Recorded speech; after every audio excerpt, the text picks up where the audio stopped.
जितने ही बच्चे हमारे संस्थान से जुड़े हुए हैं या फिर चैनल के माध्यम से जुड़े हुए हैं, आप सभी का एक बार फिर से स्वागत है KW क्लासेस में। तो मुझे इस बात का अफसोस है कि कुछ बच्चों को फ़ोन करना पड़ रहा था कि सर क्लास कब से ले रहे हैं, कब से ले रहे हैं। तो मैं अभी फील सही कर रहा हूँ, ठीक है। तो अब ये पढ़ाई वाला सिलसिला जारी रहेगा, आपको घबराना नहीं है। आप 9th-10th के स्टूडेंट हैं तो आप लगे रहिए, प्रत्येक दिन आपको वीडियो मिलते रहेगा, ठीक है। पहले हम मैथ को देख लेते हैं, उसके बाद धीरे धीरे हम सारे सब्जेक्ट को कवर करते रहेंगे, तो घबराना आपको नहीं है। तो आइए आज हम समांतर श्रेणी मतलब एक्सरसाइज 5 जो न्यू चैप्टर है उसको लेकर के आए हैं, ठीक है। आज सिर्फ इसका इंट्रोडक्शन होगा, कल से हम चैप्टर बाय चैप्टर पे जाएंगे, ठीक है। पहले हम आज ये जान लेते हैं कि हमारे बुक में जो ये समांतर श्रेणी नाम का चैप्टर है ना, वो क्यों दिया गया, ये हमारे लिए उपयोगी कैसे है, हमारे जीवन में जो है ना कहाँ पर प्रयोग होता है इस चैप्टर का, आखिर हम क्यों पढ़ें, पहले इसको आज हम जान लेते हैं। उसके बाद चैप्टर में जाएंगे तो थोड़ा मजा आएगा, ठीक है। आप बने रहिए। समांतर श्रेणी, इसमें क्या होता है ना, आप कोई भी संख्या नंबर्स का जो क्रम दे दिया, मान लीजिए आपको दे दे कि आपको एक क्रम 5 या दे दे 10, उसके बाद 15 और 20, आपको लग रहा है कि एक क्रम में संख्याएं हैं 5, 10, 15, 20, ठीक है। और इसी तरह एक श्रेणी है, इसी तरह नंबर्स का जो है ना क्रम है बहुत दूर तक। और आपको बता दें कि ऐसे ही बोलेगा, ऐसे ही गैपिंग करते करते करते ये पहला पद यदि 5 है, दूसरा 10 है, तीसरा 15 है, चौथा 20 है, तो इसी क्रम में आगे बढ़िए, इसी क्रम में आगे बढ़िए और हमें बताइए कि 100वां स्थान पे जो होगा ना, 100वां स्थान पे जो होगा वो कौन सी संख्या होगी। सबसे सिंपल क्वेश्चन कि एक एपी ले लिया हमने, 5, 10, 15, 20, ये एपी है और पहला है 5, दूसरा 10, तीसरा 15, चौथा 20, तो 100वां क्या होगा, 200वां क्या होगा, 1000वां क्या होगा, ये निकालने के लिए कहेगा आपको। तो जिसको एपी का नॉलेज ठीक से है तो वो 1 मिनट भी नहीं लगेगा, निकाल देगा। नहीं तो आपको क्या करना पड़ेगा, जोड़ते जाना है, फिर प्रोसेस लंबा हो जाएगा। जैसे मान लीजिए कि 5 में 5 जोड़े 10, 10 में फिर 5 जोड़िएगा 15, 15 में 5 जोड़े 20, 20 में 5 जोड़िए 25, 25 में 5 जोड़िए 30, इस तरह जोड़ना पड़ेगा 100 बार, तब पता चलेगा कि 100वां पद क्या है। यदि हमको समांतर श्रेणी का अध्ययन ठीक से कर लेते हैं हम, तो हमको कोई परेशानी नहीं होता है, ठीक है। यही फायदा है एपी पढ़ने से, ठीक है। आगे आपको दे दे कि कुछ अमाउंट में आम या किसी फल को, आम को मान लीजिए, आम को जो है ना कुछ अमाउंट में इस क्रम में सजाया गया है। जैसे पहले 3 आम का श्रेणी रखा गया है, उसके बाद आगे जो है ना 2 बढ़ा दिया है, मतलब सॉरी आगे जो है ना, हाँ 2 बढ़ा दिया है, मतलब कि कर दिया कितना, 5। अब ज्यों आगे बढ़ते गया है 2 बढ़ते गया है, आपको कर दिया है 7, फिर 9, मतलब शुरू में जो आम थे वो 3 थे, उसके बाद 2 बढ़ते गया है, मतलब 5, इसके बाद 7, उसके बाद 9। ये मान लीजिए कि डलिया है, यहाँ डलिया रखा गया है, ये डलिया, पहला डलिया, दूसरा डलिया, तीसरा, ये चौथा। देखिए प्रश्न को उस मतलब समझिए पहले कि ये क्या है, तब फिर मजा आएगा पढ़ने में। पहले वाला डलिया में जो है ना 3 आम था, दूसरे वाला डलिया में 5 आम, तीसरे वाला डलिया में 7 आम। इसी तरह करते करते आपको अचानक पूछ देगा कि 20वां नंबर पे जो डलिया होगा ना उसमें कितना आम है। तो आपको क्या करना पड़ेगा, सजाना पड़ेगा, उसके बाद फिर ऐसे हिसाब लगाइएगा, 7 2 9, 9 2 11, फिर 11 2 13, प्रोसेस लंबा हो जाता है। यदि हम अच्छा से अध्ययन कर ले तो हम सेकेंड में बता सकते हैं कि 20वां या 100वां या 1000वां डलिया में कितने आम होंगे, ठीक है। तो इसीलिए हमको एपी चैप्टर पढ़ने के लिए दिया गया है, ठीक है। अब बात समझ में आ गई होगी आपको। तो आइए हम कुछ टर्म्स से ध्यान देते हैं, कुछ पदों पर ध्यान देते हैं कि आखिर कौन कौन से पद हैं जिसको हमको जानना जरूरी होता है, फिर आगे बढ़ेंगे। आइए देखिए, इसमें से एक पद आपको जानना होता है ए, जिसको बोलेंगे हम प्रथम पद, प्रथम पद। इंग्लिश वाले बच्चों के लिए फर्स्ट टर्म एक होता है डी, जिसको बोलिए डिफरेंस या फिर कॉमन डिफरेंस, इसको सी डी से भी डिनोट करते हैं, तो इसको बोलेंगे सर्वांतर। सर्वांतर। तीसरा एन, पदों की संख्या, पदों की संख्या यानी कि नंबर ऑफ टर्म्स, ठीक है। आगे एक होता है ए एन, जिसको बोलिए टी एन भी कहा जाता है, टी एन भी, ए एन बोलिए या टी एन बोलिए। डी को सी डी भी कहीं कहीं, कॉमन डिफरेंस या डिफरेंस सर्वांतर। टी एन या ए एन को मतलब एंथ टर्म, लास्ट टर्म या अंतिम टर्म बोलिए, उसको हिंदी में बोलिए अंतिम पद, ठीक है। तो ये सारी चीज आपको याद रखनी होगी, उसके बाद आगे की बात समझ आएगी। इसको लिख लेना है ठीक से, ठीक है। आप आइए इसमें अगर जो ए को खोजें तो प्रथम पद ए, तो आप कहिएगा सर ए तो 5 हो जाएगा, बिल्कुल सही है, ए 5।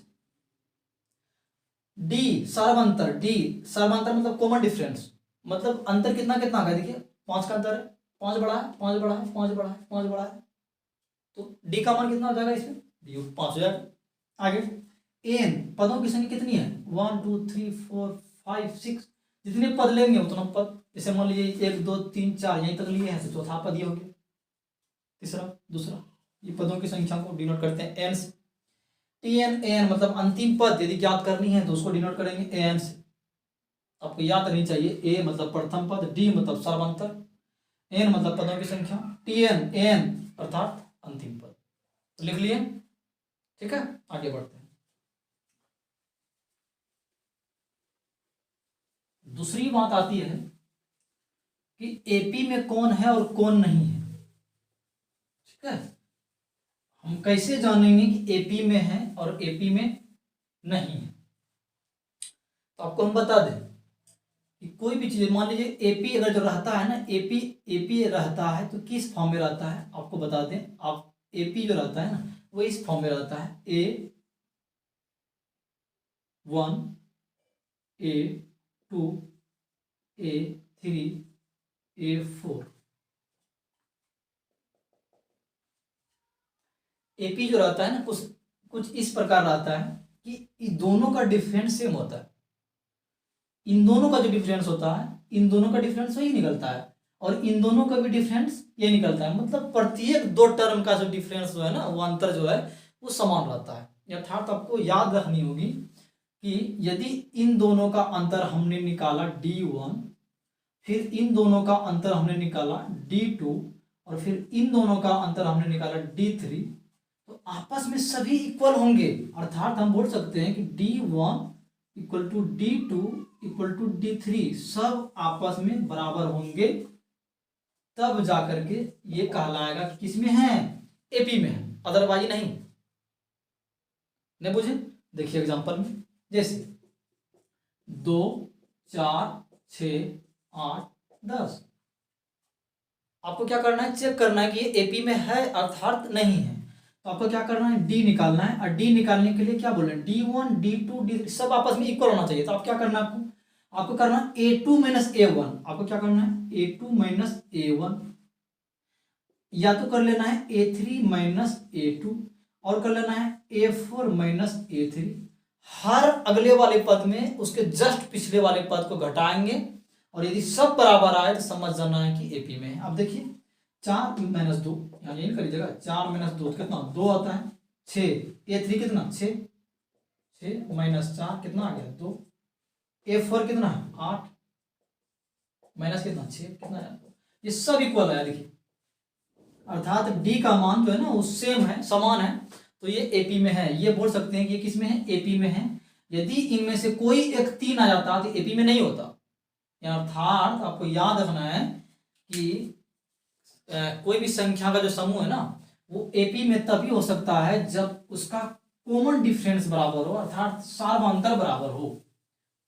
फिर से बोल देते हैं, यदि डी बराबर हो, यदि D1 इक्वल टू D2, यदि ऐसा है तो समझिए वो किस में होगा, एपी में है। वो किस में है, एपी में है। यदि D1 not equal to D2 या कोई भी मान लीजिए D1 D2 बराबर है लेकिन D3 बराबर नहीं है तो समझिए कि एपी में नहीं है, एपी में नहीं है। आपको फिर से बता दें हम, दो बातें आपको याद रखनी है कि यदि एपी में है तो सर्वांतर बराबर होगा, यदि सर्वांतर बराबर है तो एपी में होगा। जिन पदों का समूह में हम ये देख लेते हैं कि सर्वांतर समान गया है तो वो पद, वो जो है ना, वो समूह जो है ना एपी में हो जाएगा। और जो पहले से बोल दे कि एपी में है तो समझ जाइए उसमें कॉमन डिफरेंस बराबर है, अर्थात सर्वांतर समान है। ठीक है, तो आपको ये दो बातें याद रखना है कि कॉमन डिफरेंस यदि बराबर है, यदि सर्वांतर यदि समान है तो एपी में होगा, अर्थात जो एपी में होगा उसका सर्वांतर बराबर होगा। ठीक है, देखिए कुछ भी एग्जांपल लेकर और दे देते हैं, जैसे 0.5 1 1.5 2 इसी तरह। आपको ये चेक करना है कि एपी में है या नहीं है, आपको क्या करना है, चेक करना है। तो आपको क्या करना है, डी बराबर फॉर्मूला होता है कि अगले वाला पद माइनस पिछले वाला पद, मतलब a2 minus a1, a2 minus a1। तो a2 तो मेरा ये है, a1 a2 a3 a4 ऐसे बोलेंगे हम। तो a2 तो मेरा 1 है, माइनस 0.5 हो जाएगा माइनस 0, मतलब क्या हो जाएगा 1 में 0.5 तो 0.5 बचेगा। आगे चेक करते हैं, a3 minus a2 1.5 minus 1.5 same निकल रहा है। आगे और चेक कर लीजिए, a4 minus a3, a4 minus a3, ये हर केस में इक्वल निकलेगा। तो समझिए कि ये किस में है, ये एपी में है, ये एपी में है। बात समझ में आ रही है? यदि ये बराबर निकले तो एपी में होगा, अदरवाइज एपी में नहीं होगा। आगे कुछ फार्मूला पे ध्यान देते हैं हम सब, कुछ फार्मूला देख लेते हैं, उसके बाद चैप्टर की बात ज्यादा समझ में आएगी। देखिए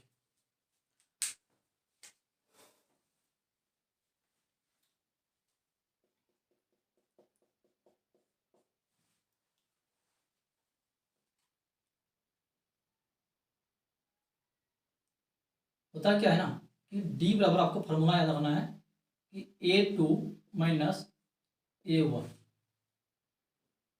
ये फार्मूला हम इस फॉर्म में भी लिख सकते हैं कि यदि ए एन है ना तो यहाँ हो जाएगा ए एन माइनस 1। आपको लग रहा है ना कि यदि एन का मान यदि 2 बैठाएंगे तो 2 में जब 1 घटेगा तो 1 ही आएगा। तो ऑब्जेक्टिव में हो सकता है ये पूछ दे, डी बराबर फार्मूला होगा a2 माइनस a1, अर्थात ए 100 में यदि एक 99 घटा देंगे, जैसे मान लीजिए यदि ए 100 पद में ए 99 घटा देंगे तो समझ जाइए वो क्या निकला, डी निकला। हर अगले पद में पिछला पद घटाएंगे तो डी निकलेगा, आपको यही याद रखना है। हर अगले पद में पिछला पद घटाएंगे तो डी निकलेगा। कुछ भी, जैसे मान लीजिए ए 10 में अगर ए 9 घटा दें, मतलब 10वां पद में 9वां पद घटा देंगे, क्या निकलेगा, डी निकलेगा। ठीक है, तो डी का फार्मूला आपको सिर्फ यही याद नहीं रखना, बस ये समझना है कि अगले वाले पद में पिछले वाला पद घटा देना है, डी निकल जाएगा। चलिए आगे,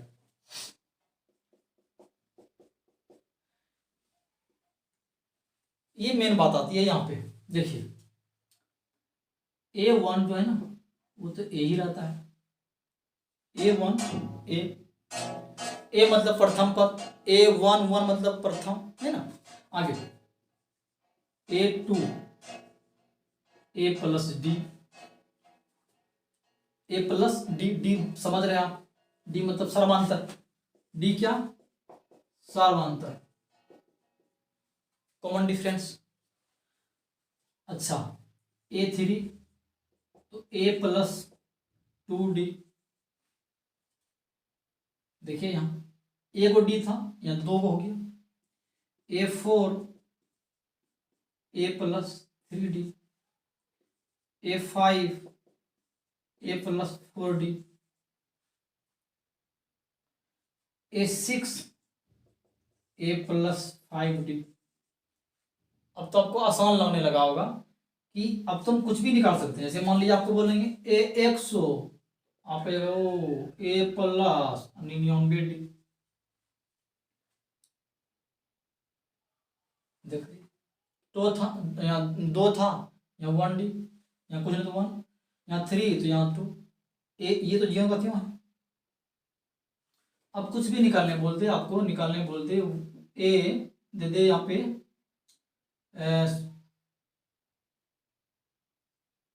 15, तो आपको ये ए प्लस 14 डी इन होगा। अर्थात जाते रहेगा इस तरह, मतलब हमेशा आपको लगता होगा यदि हम बोल दें कोई एन टर्म है, कोई एन टर्म है, पता नहीं कौन सा टर्म है, एन मान लिए, तो आपको क्या करना है, ए तो करना ही है प्लस, आपको एन में 1 घटा देना है और इंटू डी कर देना है, और ये निकल जाएगा आपका फार्मूला। और इसी फार्मूले पर चैप्टर खत्म। ठीक है, यहाँ पे क्या था, 2 था तो 2 में 1 घटा दिए, 1 3 था 3 में घटाए 2, 4 में घटाए 3, 5 में घटाए 4, 6 में घटाए 5, 100 में घटाए 99, 15 में घटाए 14, एन में 1 घटा दिए। ठीक है, तो ये आपका निकल जाता है फार्मूला, और यही आपको काम देगा पूरे चैप्टर में। ए एन, ये आपको पता है कि ये है अंतिम पद, जैसा कि पहले हम बताएं ये अंतिम पद है। ये आपको बताएं कि ये प्रथम पद है, ये क्या है, प्रथम पद है। एन जो बोले आपको, एन है पदों की संख्या, एन क्या है, पदों की संख्या, और डी जो है ना वो डिफरेंस है, यानी कि सर्वांतर बोले थे, सर्वांतर, सर्वांतर। ठीक है, ये 2 चीज याद रखना आपको। डी बराबर हम ऐसे निकालेंगे, हर एक अगले पद में पिछलका पद घटाएंगे तो निकल जाएगा डी। और ए एन के लिए फॉर्मूला रखना a plus n minus 1 into d, a plus n minus 1 into d, ये फॉर्मूला निकाल दिए। अब इतना सा बात यदि समझ में आ जाती है तो फिर एपी हम आसानी से समझ सकते हैं। और जब भी आपको सवाल में ऐसा निकालने के लिए कहे, दूसरा पद बताइए, तो आपको क्या करना है, ए प्लस 1 डी, तीसरा पद निकालिए ए प्लस 2 डी। आपको कोई सा पद निकालने के लिए बोले तो आपको क्या करना है, इस फार्मूले का प्रयोग करना है। आप लिख लीजिए इसको। ठीक है, आगे बढ़ते हैं।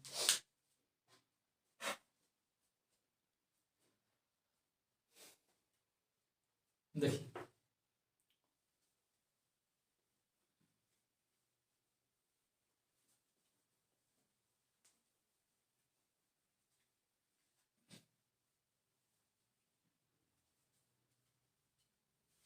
आपको क्वेश्चन रहा ऐसे ऐसे पूछा जाए कि एक एपी है 10, 15, 20, 25, ए बताइए, तो आप कहिएगा ए मतलब प्रथम पद मतलब 10 हो गया ना। डी बताइए, तो आप कहिएगा हर एक अगला पद में पिछलका पद घटाना है, मतलब कि ये पीछे वाला में ये घटाना है, मतलब ये 15 में कितना, ये 15 में 10 घटाइए कितना, 5। किसी को भी जैसे मान लीजिए 25 में भी 20 घटाएंगे ना, देखिए यहाँ 25 में भी 20 घटाएंगे कितना निकलेगा, 5 निकलेगा। लेकिन डी, ये दोनों चीज निकालने के लिए आगे, ए मतलब ये पहले वाला, और डी मतलब कोनो, इसे इसमें इसको हटा दी, इसमें इसे नहीं, जस्ट इसमें इसको हटाना है, नेक्स्ट वाले में से पहले घटा देना है। क्लियर, ए निकल जाएगा, डी निकल जाएगा। यदि ए और डी आपको पता रहे, एक बात ध्यान देना, यदि ए और डी आपको पता रहे, जैसे कि आपको यहाँ ए दिया है 10 था और डी आपको पता है 5, तो आप कोई भी टर्म्स निकाल सकते हैं।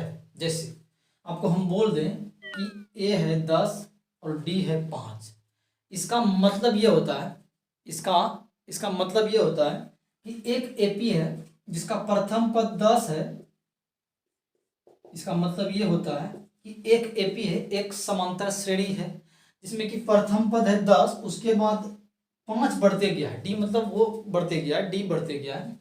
तो देखिए प्रथम पद यदि 10 है तो 5 बढ़ाएंगे तो जाएगा 15, फिर 5 बढ़ाएंगे तो जाएगा 20, फिर 5 25, इसी तरह गया है। और आपको कह दे कि हमको 20वां पद बताइए, 20वां पद बताइए, इसमें क्या होगा, 20वां पद बताइए। देखिए अभी तुरंत आपको बताएं कि जैसे ये निकालने के लिए कहे, जैसे 100वां पद निकालने के लिए कह रहा था ए प्लस 99 डी, 15वां पद ए प्लस 14d। तो 20वां पद के लिए ए प्लस, 20वां पद के लिए आप क्या कीजिएगा, ए प्लस कितना 19d। और जब ऐसा करेंगे तो निकल जाएगा, ए कितना है, ए 10, 19, डी का मान कितना 5। देखिए सॉल्व करके निकल जाएगा, 10 और 19 बच्चे 95, और 95 10 कितना 105। ठीक है, तो बस यही है एपी। अब आपको धीरे धीरे समझ में आ रही होगी बातें। आज बस इतना ही। आपको फार्मूला सिर्फ ध्यान देना है, ये वाला फार्मूला और एक डी निकालने का फार्मूला। ठीक है, और कोई सा पद निकालेंगे, जैसे 20वां पद निकालेंगे तो ए प्लस 19d, 21वां निकालेंगे तो ए प्लस 20d। ये सब चीज़ें आपको एक बार देख लेना अच्छे से। ठीक है, उसके बाद हम फिर चैप्टर पे चलेंगे। आज इतना ही, शेष अगले वीडियो में। तब तक के लिए धन्यवाद।